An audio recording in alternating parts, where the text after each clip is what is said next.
नमस्कार, बहुत स्वागत है आप सभी का। आप देख रहे हैं न्यूज़ इंडिया और आपके साथ मैं हूं मनीषा शर्मा। शुरुआत कर लेते हैं बुलेटिन की चंडीगढ़ से आ रही बड़ी खबर के साथ। बड़ी खबर यह है कि कांग्रेस वर्किंग कमेटी बैठक छोड़ परीक्षा देने के लिए पहुंचे चन्नी।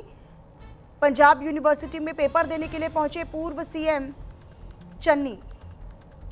पब्लिक एडमिनिस्ट्रेशन में एमए कर रहे हैं। पंजाब के प्रशासनिक सुधार पर अध्ययन कर रहे हैं। पंजाब के पूर्व मुख्यमंत्री और कांग्रेस नेता चरणजीत सिंह चन्नी बुधवार को एक अलग कारण से चर्चा में रहे। हालांकि दिल्ली में कांग्रेस वर्किंग कमेटी यानी CWC की महत्वपूर्ण बैठक आयोजित हुई तो वहां चन्नी चंडीगढ़ स्थित पंजाब यूनिवर्सिटी में पब्लिक एडमिनिस्ट्रेशन की अंतिम परीक्षा देने के लिए पहुंच गए। परीक्षा के कारण वे पार्टी के शीर्ष बैठक में शामिल नहीं हो पाए। चन्नी इन दिनों लोक प्रशासन में स्नातकोत्तर की पढ़ाई कर रहे हैं और उन्होंने बताया कि परीक्षा पूरी होने के बाद वे लोक नीति सुधारों पर एक और PhD करने की योजना बना रहे हैं, प्लानिंग कर रहे हैं। उनका ये साफ तौर पर कहना है कि पंजाब के प्रशासनिक ढांचे में सुधार को लेकर वे लगातार अध्ययन कर रहे हैं और यही वजह है कि कल दिल्ली में आयोजित हुई कांग्रेस वर्किंग कमेटी की बैठक में पंजाब के पूर्व सीएम चरणजीत सिंह चन्नी शामिल नहीं हो पाए।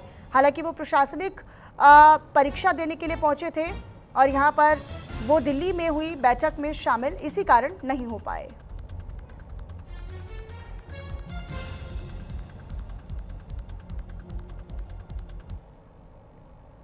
पंजाब में 2 सीटों से चुनाव लड़ सकते हैं अमृतपाल। धुरी में भगवंत मान को चुनौती भी दे सकते हैं। खडूर साहिब से भी चुनाव लड़ने की चर्चाएं तेज हो गई हैं, अटकलें लगने लगी हैं। दरअसल अमृतपाल को सीएम फेस घोषित कर चुकी है पार्टी। पंजाब के मालवा और माझा इलाके में अपनी पकड़ को देखते हुए कहा जा रहा है कि खडूर साहिब से सांसद और अकाली दल वारिस पंजाब दे प्रमुख अमृतपाल सिंह आगामी विधानसभा चुनाव में दोनों इलाकों की एक सीट से चुनाव लड़ सकते हैं। अमृतपाल सिंह इस समय असम के डिब्रूगढ़ जेल में बंद हैं।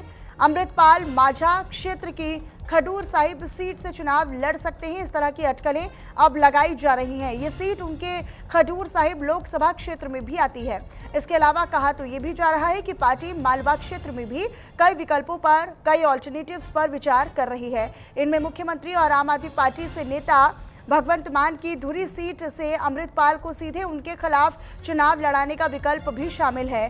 तो वहीं पार्टी अमृतपाल को दशकों बाद माझा से उभरे ऐसे नेता के तौर पर पेश कर रही है जो मालवा में भी प्रभाव रखता है और अपनी पकड़ मजबूती के साथ रख सकता है। 2 सीटों से चुनाव लड़ने की अटकलें हैं अमृतपाल की। राकेश का रुख कर लेते हैं। राकेश चावड़ा मेरे साथ, मेरे सहयोगी फोन लाइन पर कनेक्ट हो चुके हैं। राकेश, क्या अपडेट है आपके पास, क्योंकि 2 सीटों से चुनाव लड़ने की अटकलें अमृतपाल को लेकर लगाई जा रही हैं? जी, आपको बता दें जैसे कि अमृतपाल जो है डिब्रूगढ़ जेल में अभी बैठे हैं, तो वो पहले खडूर साहिब से वो चुनाव लड़ चुके हैं और काफी भारी तादाद से वो चुनाव जीत चुके हैं। और आपको बता दें अभी जो इनकी पार्टी के वारिस पंजाब के टॉप सोर्सेज से जो जानकारी मिली है कि पंजाब के 2 विधानसभा इलाके हैं जिसमें एक खडूर साहिब बताया जा रहा है और दूसरा जो है संगरूर के पास में धुरी पड़ता है, वहां से इलेक्शन लड़ने की जो है कयास लगाए जा रहे हैं। अगर ऐसा होता है तो एक सेंचुरी का जो हाफ सेंचुरी का एक रिकॉर्ड टूटेगा। आपको बता दें कि जैसे धुरी जो इलाका है सीएम भगवंत मान के इलाके में आता है, जो मौजूदा अभी सीएम है, तो अगर वहां से अगर अमृतपाल दो जगह से इलेक्शन लड़ते तो कहीं ना कहीं 50 साल बाद ये एक रिपीट होगा। क्योंकि आपको बता दें 50 से 60 के दशक में पहले भी जो थे प्रताप सिंह कैरों, वो भी वहां से दो जगह से इलेक्शन लड़े थे और दोनों तरफ से जीते थे। तो ये दूसरी बार ये इतिहास रचा जाएगा। तो अभी देखना होगा कि आने वाले दिनों में इस चीज को लेकर क्या होता है या क्या जानकारी आती है, ये अभी देखना होगा। जी राकेश, लेकिन मुख्यमंत्री भगवंत मान के खिलाफ क्या ये एक तरीके से चुनौती इसको समझी जाए? क्या वाकई में चुनौती होने वाली है? जी, आपको बता दें जैसे वारिस पंजाब दे अभी जैसे पूरी सरगर्मी से काम कर रही है, जगह जगह पूरे हर एक जिले में जाके, हर एक गांव में जाके जो है काम कर रही है। तो कहीं ना कहीं देखा जाए अमृतपाल की जो पोजीशन है एक सिख है और जैसे नशे बंद करवाने को लेकर ये भी चीज एक पॉजिटिव देखी गई है। तो कहीं ना कहीं अभी भी जैसे डिब्रूगढ़ जेल से वो भारी तादाद में जैसे जीते हैं, क्योंकि अगर बता दें कि जो खडूर साहिब है ये विक्रमजीत सिंह मजीठिया का जो है गढ़ माना जाता है। तो आपको बता दें कि उनको भी इन्होंने टक्कर दी है। तो अभी देखना होगा कि एक तरफ विक्रमजीत सिंह मजीठिया और दूसरी तरफ जो है सीएम भगवंत मान है। तो अगर दोनों तरफ से अगर इलेक्शन लड़ते हैं, कहीं ना कहीं सरकार को चुनौती देने वाली बात होगी। एक तरफ अकाली दल और दूसरी तरफ जो है आम आदमी पार्टी है। और आपको बता दें कि जैसे बीजेपी का भी अकाली दल से अगर गठजोड़ होता तो कहीं ना कहीं त्रिकोणीय टक्कर हो जाएगी। जी यानी कि त्रिकोणीय टक्कर, क्योंकि बीजेपी अभी पूरी पुरजोर कोशिश कर रही है, हालांकि अमृतपाल भी पूरी कोशिश कर रहे हैं, ये जो अटकलें बता रहे हैं। और आम आदमी पार्टी तो फिलहाल सत्ता में है, लेकिन फिर से सत्ता की वापसी की बातें भगवंत मान अलग अलग मंचों से कह चुके हैं। अच्छा राकेश, क्योंकि बिना इनपुट के तो इस तरह की अटकलें नहीं लग सकती है। अगर कोई चर्चा चल रही है तो निश्चित तौर पर वो जेल से बाहर अमृतपाल को लेकर चर्चा चल रही है। पार्टी कहीं ना कहीं इस बात पर मंथन कर रही है, पार्टी इस बात पर चर्चा कर रही है कि हाँ, इन 2 सीटों पर कहीं ना कहीं अमृतपाल का प्रभाव ज्यादा हो सकता है। और भगवंत मान को अगर भगवंत मान की सीट धुरी से अगर चुनाव लड़वाया जाता है तो निश्चित तौर पर ये उनके लिए एक बड़ा चैलेंज हो सकता है, क्योंकि अगर जेल के अंदर रहते हुए अगर उन्होंने हामी भर दी है चुनाव लड़ने की, या उस पर अगर उन्होंने सहमति जता दी है, तो निश्चित तौर पर एक बड़ी चुनौती आम आदमी पार्टी के लिए होगी। जी आप बिल्कुल, इसमें कोई शक नहीं है, क्योंकि आपको बता दें कि जो सियासी गलियारे हैं वहां पे ये बातचीत शुरू हो रही है। क्योंकि वारिस पंजाब दे पहले खालिस्तान का समर्थन के आरोप लगते रहे इनके ऊपर। और पिछले दिनों जैसे उनके पिता पंजाब में जगह जगह चक्कर लगा रहे हैं, तो उन्होंने बताया ये चीज का क्लियर किया कि हमारा जो खालिस्तानियों के साथ कोई लेन देन नहीं है। तो उसके बाद जो है अभी पूरे जोर शोर से काम कर रहे हैं। कोई भी जैसे बीजेपी पहले भी उनके विरोध में कोई खड़ा होता है या कुछ भी होता है तो हमेशा उन पार्टी को नुकसान झेलना पड़ता है। लेकिन जिस हिसाब से ये काम कर रहे हैं तो कहीं ना कहीं ये देखा जा सकता है कि किसी ना किसी की छाया उनके ऊपर है। लेकिन अभी इसकी पुष्टि ना तो बीजेपी की तरफ से हुई है और ना ही अभी वारिस पंजाब दे की पार्टी की तरफ से हुई है। हाँ, ये जरूर है कि अकाली दल, बीजेपी और आम आदमी पार्टी, ये 2 जो इलाके हैं, एक तरफ खडूर साहब और दूसरी तरफ धुरी का इलाका है, ये दोनों ही स्ट्रॉन्ग लोकेशंस मानी गई हैं। क्योंकि एक तरफ सीएम भगवंत मान है और दूसरी तरफ विक्रमजीत सिंह मजीठिया हैं। तो दोनों स्ट्रॉन्ग पोजीशन के ऊपर अभी देखना होगा कि वारिस पंजाब दे अमृतपाल सिंह अगर दोनों जगह से चुनाव लड़ते हैं तो कहीं ना कहीं एक बहुत बड़ा पॉइंट होगा। अगर अमृतपाल जीत के आते हैं, मुख्यमंत्री का चेहरा बनते हैं, तो कहीं ना कहीं बहुत बड़ी जीत मानी जाएगी और ये एक नया इतिहास रचा जाएगा। हालांकि पार्टी के लोग जो पार्टी के अंदर अभी काम कर रहे हैं वो तो ये कह रहे हैं कि हमारी पार्टी अमृतपाल को पहले ही अपना मुख्यमंत्री पद का उम्मीदवार जो है वो घोषित कर चुकी है। दूसरे क्षेत्रीय नेताओं का जितना दबदबा उनके इलाके में है, चूंकि वो खुद भी उसी संसदीय सीट से चुनाव जीत चुके हैं, लड़ चुके हैं, खडूर लोकसभा सीट से, और उसी क्षेत्र में खडूर विधानसभा सीट भी आती है। तो निश्चित तौर पर यहाँ पर उनके प्रभाव की जो संभावनाएं हैं वो ज्यादा बढ़ जाती हैं अगर हम तुलनात्मक तरीके से देखें कि बाकी के जो क्षेत्रीय चेहरे हैं उनके मुकाबले। जी आपको बता दें कि वारिस पंजाब दे के जो कुछ चेहरे अभी अनाउंस कर दिए गए हैं, चाहे वो फरीदकोट इलाका है, चाहे क्योंकि अगर आपको बता दें कि जैसे सरबजीत सिंह खालसा हैं जो एमपी हैं फरीदकोट से, उनकी जो सिस्टर है वो भी चुनाव लड़ रही हैं। और एक तरफ अगर बात करें तो जैसे अभी अमृतपाल भी 2 इलाकों से इलेक्शन लड़ने की जो अभी जानकारी सूत्रों के हवाले से मिल रही है, तो कहीं ना कहीं अगर देखा जाए तो उन्होंने अपनी पूरी कमर कस रखी है कि आने वाले दिनों में जो है अमृतपाल को मुख्यमंत्री का चेहरा देखने की कोशिश की जा रही है। और आपको बता दें कि अमृतपाल की अगर फैन फॉलोइंग की बात करें, क्योंकि अभी एसजीपीसी, सिख जथेबंदियां और जितने भी किसान हैं अमृतपाल को पसंद करते हैं। क्योंकि आपको याद होगा कि जैसे पिछले दिनों में जब अमृतपाल विहीर निकाली थी पंजाब में, तभी उनको भारी समर्थन मिला। तो कहीं ना कहीं आम आदमी पार्टी और अकाली दल और बीजेपी को कड़ी टक्कर दे सकती है। और ये भी हो सकता है कि अगर अमृतपाल जीता है तो या बीजेपी के साथ अलायंस करेगा या कुछ क्या करेगा, ये तो अभी आने वाले समय बताएगा। लेकिन इतना जरूर है कि अगर अमृतपाल दोनों इलाकों से अगर चुनाव लड़ते तो कहीं ना कहीं भारी मत का नुकसान दोनों पार्टियों को देखने को मिल सकता है। जी ठीक है राकेश, शुक्रिया आपका इस जानकारी के लिए। अपनी नजर आप इस पर बनाकर रखिएगा। अब खबरों में आगे रुक कर लेते हैं। अब आपको बताएं, जब मानसा के कस्बा भीखी में पूर्व विधायक सुखविंदर औलख और पूर्व एसजीपीसी सदस्य मनजीत सिंह बप्पियाना अपने साथियों समेत वारिस पंजाब दे में शामिल हुए। तरसेम सिंह ने ये कहा है इस पर कि रोज नए लोग पार्टी से जुड़ रहे हैं। जिससे संगठन दिनों दिन मजबूत होता जा रहा है। उन्होंने पंजाब को नशा मुक्त बनाने के लिए पंथक संगठनों और सामाजिक ताकतों की एकता पर जोर दिया।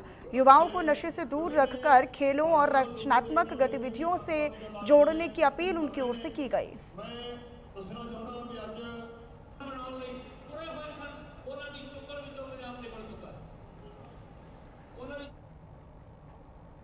तो वहीं चंडीगढ़ में पंजाब के राज्यपाल गुलाब चंद कटारिया खिलाड़ियों के सम्मान समारोह में शिरकत करते हुए नजर आए। उन्होंने इस दौरान ये कहा कि खिलाड़ियों की इनामी राशि में बढ़ोतरी भी की गई है। प्रथम स्थान यानी फर्स्ट रैंक पाने वालों को 48,48,000, तो वहीं दूसरे को 42,000 और तीसरे रैंक पर आने वाले को 36,000 सालाना दिए जा रहे हैं। इस साल खिलाड़ियों को करीब 3 करोड़ 80 लाख रुपए की पुरस्कार राशि दी जाएगी, जबकि पिछले 2 सालों में 32 करोड़ रुपए दिए गए हैं। राज्यपाल गुलाब चंद कटारिया के अनुसार इस नीति के जरिए खेलों के प्रति बच्चों की रुचि बढ़ी है और मेडल की संख्या 298 से बढ़कर अब 488 हुई है।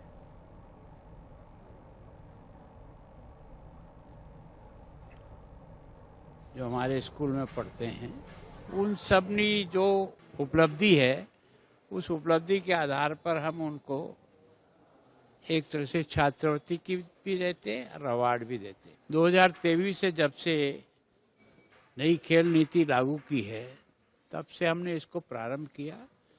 पहले प्रति बच्चे को हम 5,000 रुपया देते थे, इसको हमने एकदम बढ़ा करके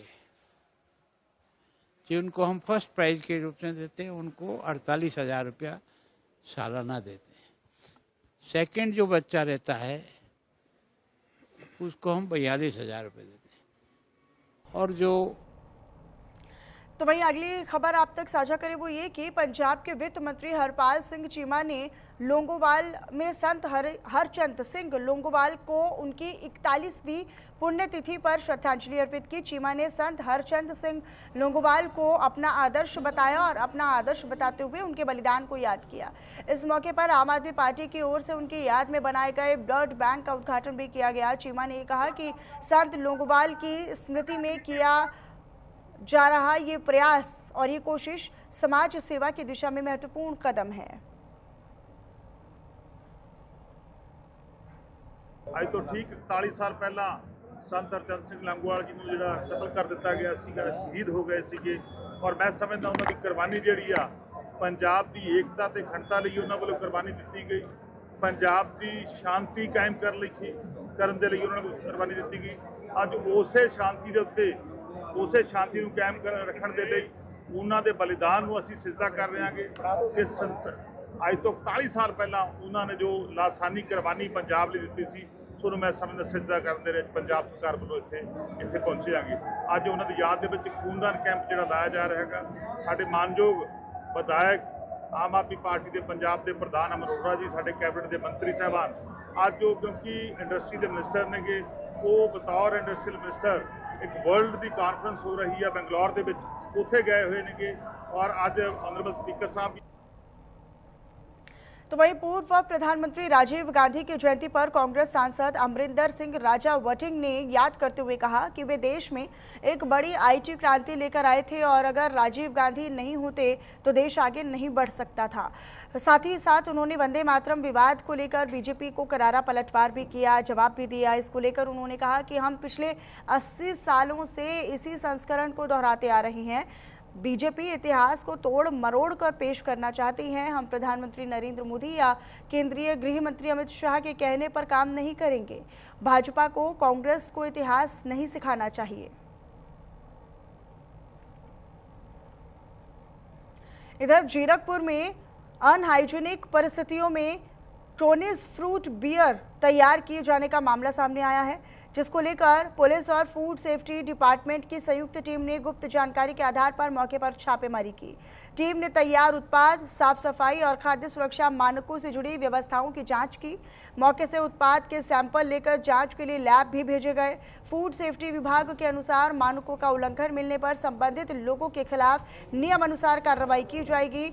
एएसपी गजलप्रीत कौर ने कहा है कि आगे की कार्रवाई सैंपल रिपोर्ट आने के बाद ही तय होगी।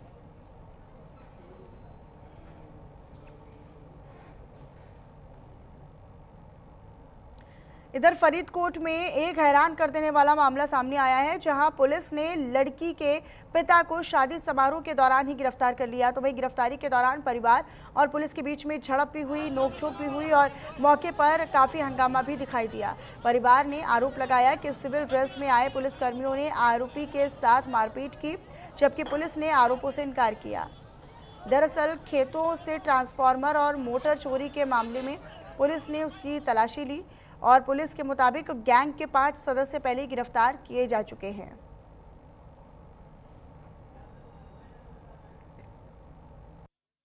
मुंडिया पहले बच्चे कितने किडनैप इनू लै गए ही मुंडे उतों कर के भजा ही मुंडा नहीं गिद्दड़बाह ਦੀ ਪੁਲਿਸ ਦੱਸਦੇ भाई झूठे परचे पाते पहले भी लगे मुंडे चक के करूं ये पुठा ਨਹੀਂ ਹੁਣ ਕੀ ਕਹਿੰਦੇ ਇਲਜ਼ਾਮ ਕੀ ਲਾਇਆ ਨੇ ਇਹ ਕਹਿੰਦੇ ਵੀ ट्रांसफर चोरी कर कोई बरामद नहीं होई जी करूं ਉਹਨੇ ਲੈ ਕੇ ਸੂਈ ਨਹੀਂ बैग ਨੂੰ ਚੱਕ ਕੇ ਲੈ ਗਏ ਇਹ ਨਹੀਂ ਤੁਹਾਡੇ ਘਰੇ ਵਿਆਹ ਰੱਖਿਆ ਸੀ ਕੋਈ ਪਹਿਲਾਂ ਨੇ ਹੋ ਜਾਂਦੇ ਕੁੜੀ ਕੁਝ ਬੰਦੇ ਮੈਂ ਸਿਵਲ 'ਚ ਭੇਜੇ ਸੀ, ਕੁਝ ਮੇਰੇ ਵਰਦੀ 'ਚ ਆਏ ਸੀ। ਇਹ ਮੇਰੀ ਆਪ ਦੀ ਗਿੱਦੜਵੇ ਥਾਣੇ ਦੀ ਟੀਮ ਹੈ। ਸਾਡੇ ਇੱਕ FIR ਨੰਬਰ 192/26 ਜਿਹੜੀ ਮੋਟਰਾਂ ਚੋਰੀ ਦੀ ਤੇ ਟਰਾਂਸਫਾਰਮਰ ਚੋਰੀ ਦੀ ਦਰਜ ਹੋਈ ਸੀ, ਜਿਨ੍ਹਾਂ ਨੇ ਇਹ ਚੋਰਾਂ ਦਾ ਇੱਕ ਗਰੋਹ ਹੈ। ਇਹ ਗਰੋਹ ਨੇ ਸਾਡੇ ਮੁਕਤਸਰ ਏਰੀਏ 'ਚੋਂ ਕਰੀਬ 150 ਟਰਾਂਸਫਾਰਮਰ ਚੋਰੀ ਕੀਤੇ ਆ। ਅੱਜ ਸਾਨੂੰ ਇਨਫੋਰਮੇਸ਼ਨ ਮਿਲੀ ਸੀ ਕਿ ਇੱਕ ਵਿਆਹ ਦੇ ਵਿੱਚ ਇਹ ਹਾਜ਼ਰੀ ਲਵਾਉਣ ਆਇਆ, ਉੱਥੋਂ ਸਾਡੀ ਟੀਮ ਨੇ ਇਹਨੂੰ ਅਸਲ ਜ਼ਾਬਤਾ ਗ੍ਰਿਫਤਾਰ ਕੀਤਾ। ਨਹੀਂ, ਉਸ ਦੀ ਬੇਟੀ ਦਾ ਵਿਆਹ ਨਹੀਂ ਸੀ, ਗਾਂ ਰਿਸ਼ਤੇਦਾਰੀ 'ਚ ਵਿਆਹ ਸੀਗਾ ਤੇ ਜੋ ਕਾਨੂੰਨ ਮੁਤਾਬਕ ਇਹਨੂੰ ਗ੍ਰਿਫਤਾਰ ਕੀਤਾ ਗਿਆ। ਕੋਈ ਕਿਸੇ ਨਾਲ ਕੁੱਟਮਾਰ ਨਹੀਂ ਕੀਤੀ। ਹਾਲਾਂਕਿ ਪਰਿਵਾਰ ਵਾਲਿਆਂ ਨੇ ਮੇਰੇ ਮੁਲਾਜ਼ਮਾਂ ਨਾਲ ਧੱਕਾ ਮੁੱਕੀ ਜ਼ਰੂਰ ਕੀਤੀ।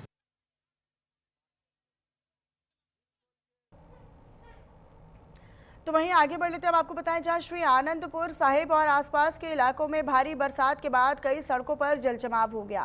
लगातार बारिश के कारण आम जनजीवन प्रभावित हो गया और राहगीरों के साथ ही वाहन चालकों को परेशानियों का सामना भी करना पड़ रहा है।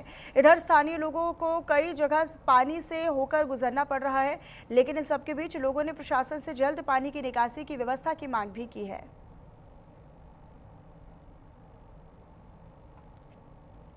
इधर कैथल के गांव जडौला में संत शिरोमणि गुरु रविदास की प्रतिमा स्थापना कार्यक्रम आयोजित किया गया। इस कार्यक्रम में केंद्रीय कानून मंत्री अर्जुन राम मेघवाल और हरियाणा के मुख्यमंत्री नायब सिंह सैनी ने शिरकत की।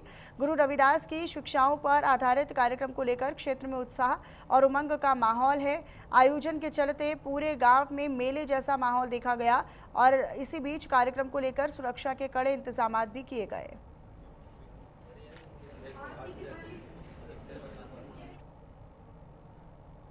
इधर यमुनानगर में पटवारी और कानूनगों ने अपनी मांगों को लेकर 2 दिवसीय सांकेतिक हड़ताल शुरू कर दी है।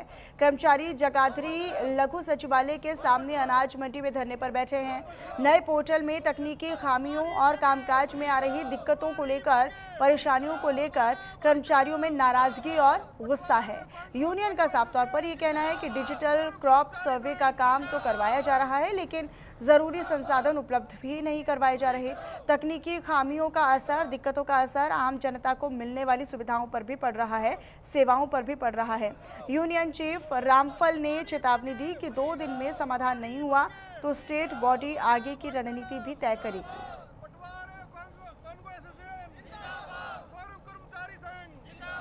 राज्य में स्टेट यूनियन के आह्वान पर 2 दिन का सांकेतिक धरना है। हमारी जो मुख्य डिमांड है, एक तो पोर्टल से संबंधित है, दूसरी DCS से संबंधित है और तीसरी जो है वो है रोवर डिमार्केशन से, और एक है टैब और अन्य संसाधन पटवारियों को प्रोवाइड नहीं किए गए हैं, उसके बारे में है। इसमें संशोधन जितने भी आए हैं सब के सब जो है, जो धरातल पर है वो चलने लायक नहीं है। जो आम जन आते हैं उनको बड़ी पीड़ा है, बड़ी दिक्कत है इस काम से, और उनको देखकर हमें भी इस बात का वो होता है कि हम इनका काम करने में ऐसा ही महसूस कर रहे हैं। हम अपनी सीट पे बैठे हैं लेकिन हम वहाँ पर ऐसा ही महसूस करते हैं, ना हम कोई काम कर सकते हैं। अगर सरकार को आम जन की इतनी परेशानी या समझ में आती है तो हम तो मैनुअल काम करने के लिए भी तैयार हैं, जिससे लोगों को काम हो और जल्दी काम निपटे और हम अन्य और कार्य करें। गुरुग्राम में हाईकोर्ट के आदेश के बाद अवैध अतिक्रमण के खिलाफ तोड़फोड़ अभियान लगातार जारी है। इसी क्रम में वजीराबाद मोड़ पर ग्रीन बेल्ट से अवैध कब्जे हटा दिए गए। अधिकारियों के मुताबिक ग्रीन बेल्ट पर लंबे समय से अतिक्रमण की शिकायतें मिल रही थी, जिसको लेकर कार्रवाई की गई है। गुरुग्राम में 12 टीमें अलग अलग इलाकों में अवैध कब्जों के खिलाफ कार्रवाई में जुटी हैं। अभियान को लेकर RS बाठ ने दावा किया है कि पिछले 6 महीनों में हजारों करोड़ रुपए की सरकारी जमीन को कब्जा मुक्त करवा लिया गया। दोबारा कब्जे करने वालों के खिलाफ एफआईआर दर्ज करने की भी चेतावनी दे दी है।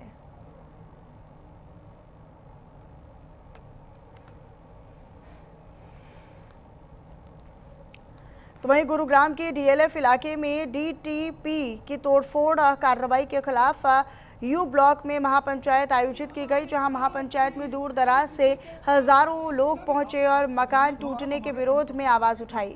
लोगों ने ऐलान किया कि वे किसी भी कीमत पर अपने घर नहीं टूटने देंगे। ग्रामीणों ने आरोप लगाया कि कोर्ट के आदेश की आड़ में गरीब परिवारों को उजाड़ा जा रहा है। कांग्रेस नेता राजेश यादव ने सरकार से लंबे समय से रह रहे लोगों के खिलाफ अस्थायी समाधान की नीति बनाने की मांग की है।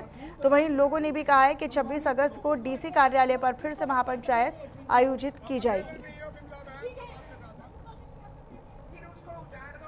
फेज 3 और हमारे गांव नाथुपुर में और फेज 1 से लेकर 5 तक जो ड्राइव चल रही है सरकार द्वारा, तोड़ी फोड़ी की जो ड्राइव चल रही है, मकानों और दुकानों को तोड़ने का काम किया जा रहा है।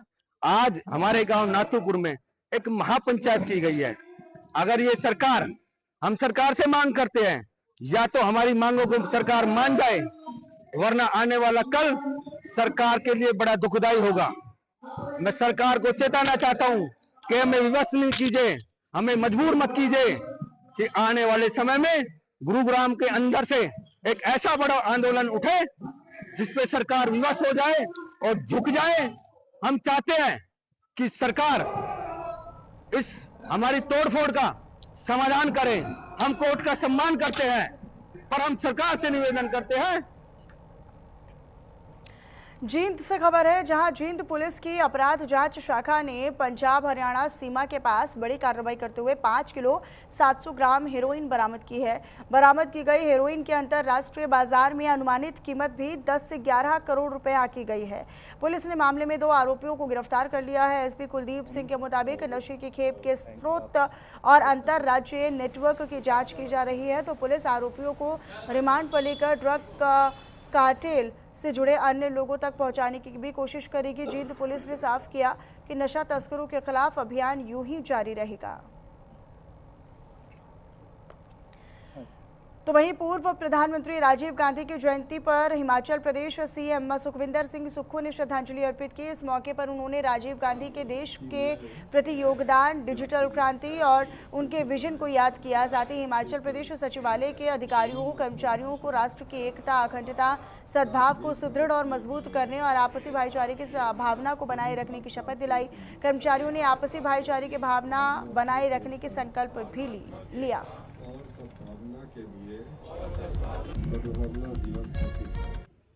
मैं प्रतिज्ञा करता हूँ कि मैं जाति, संप्रदाय, क्षेत्र, धर्म अथवा भाषा का भेदभाव किए बिना सभी भारतवासियों की भावनात्मक एकता और सद्भावना के लिए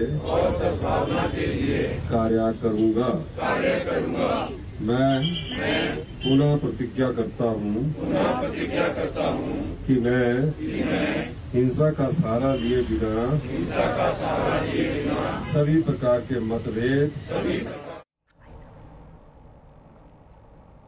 मुख्यमंत्री सुखविंदर सिंह सुक्खू ने बीजेपी को निशाने पर लेते हुए कहा कि हिमाचल सरकार प्रतिशोध की भावना से काम नहीं कर रही।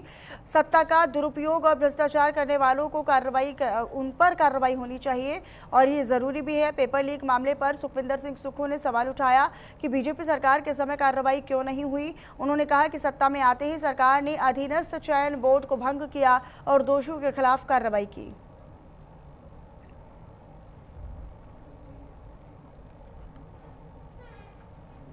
और चलिए फिलहाल मेरे साथ इस बुलेटिन में इतना ही। आप रहिएगा हमारे साथ। नमस्कार।